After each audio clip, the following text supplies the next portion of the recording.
where we can get 11 guys lined up really, really fast. Okay. Don't have to snap it fast. We have 3 cadences, our indie cadence, our ID cadence, and our freeze cadence.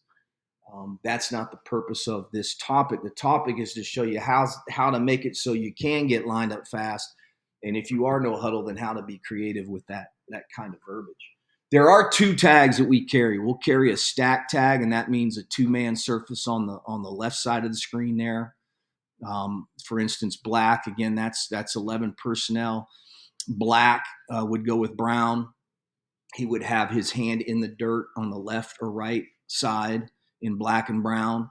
And if we said stack, that would bring the X in close. And if we said bunch, that's a 3-man surface on the right. That would bring the S and the X in close.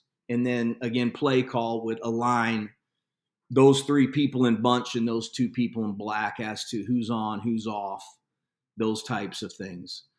Blue and green, stack and bunch. Again, blue is he's going to be split the H to the left, and green he's going to be split to the right. Stack is a 2-man surface term, so the H and the X, again, with play call would determine who's on and off, but they would definitely be in a stack position.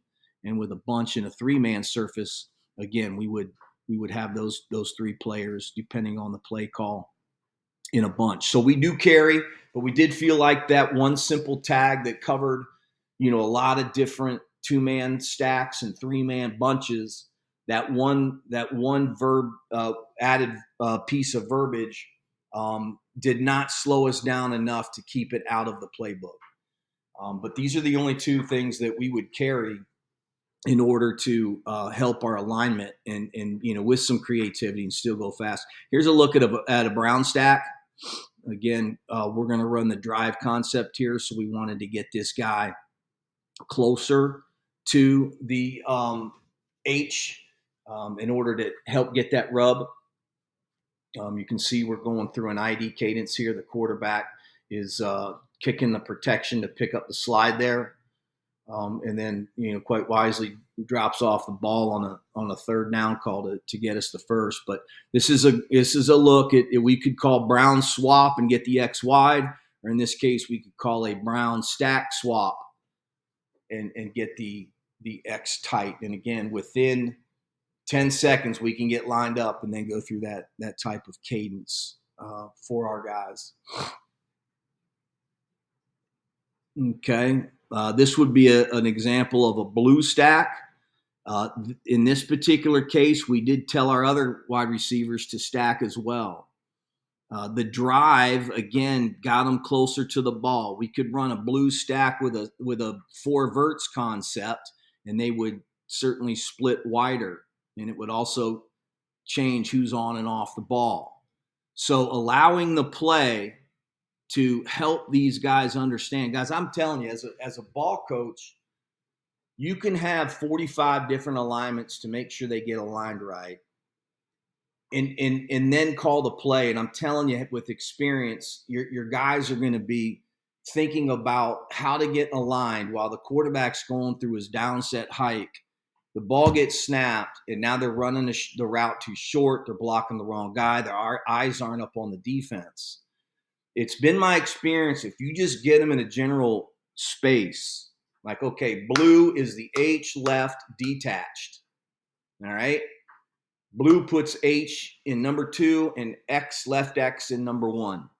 Now I'm just going to call a play, and the play determines their normal wide or tight splits and who's on or who's off. The only verbiage I'm going to do to help, kind of dress them up a little bit is stack. But again, even in stack, the drive, the 4 verts, we call bend.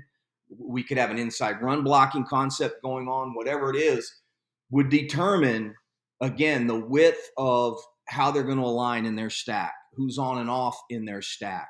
And I'm just telling you guys, when you do that with play call, they not only learn it faster how to get aligned, but their eyes are up and they're telling you pre-snap. They know exactly the coaching point on this play call because they are aligned correctly. I can't emphasize enough allowing your play call to get your running back and any skilled detached position player aligned, and throwing away a whole bunch of verbiage in your formations section, in your alignment section, in your memorized splits section of your playbook. Again, 7 years of doing this particular system at the collegiate level, guys. We moved them around. We were very creative. We had very few missed assignments. That is not what got us beat. Very, very happy to say that. So here's a look at blue stack.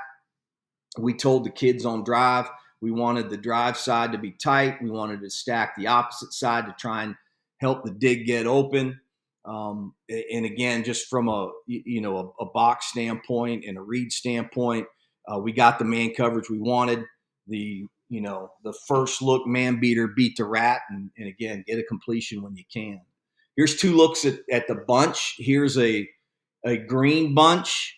We're running the vertical switch concept here, guys. If you ever get a quarters defense, if you know that this guy has to carry number 2 vertical at 10, whether he's doing a dig or a speed out or a corner or whatever it is, when that guy goes vertical at 10 and he's got to lock in, get him in bunch and run number 1 on the post, because you're going to create out of this bunch set the necessary leverage. When we called green bunch 67 switch, clearly this guy, he's just got his switch alignment.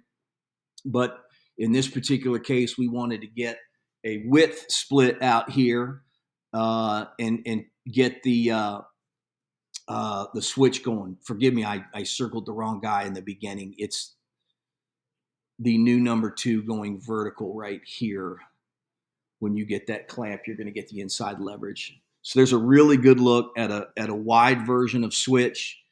And then here's another really good look at switch out of bunch, but now we're in a black bunch.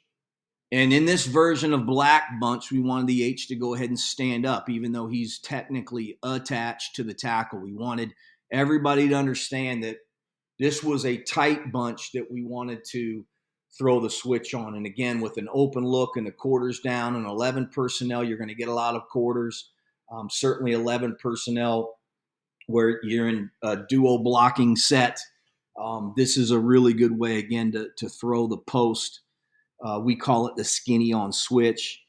This was by far a favorite concept, and got a nice post right there. Guys, forgive me. That's the drive concept. That's the post on the drive. I am tripping. But the same thought process in terms of getting number 2 vertical, getting the corner with outside leverage in a bunch set. Certainly coaching the dog out of the quarterback that when we're in a bunch set and we call the drive concept that has the post on top of the dig, or the switch concept that has number 2, the new number 2 running the corner, we wanted to peek the post and bang that thing for a touch.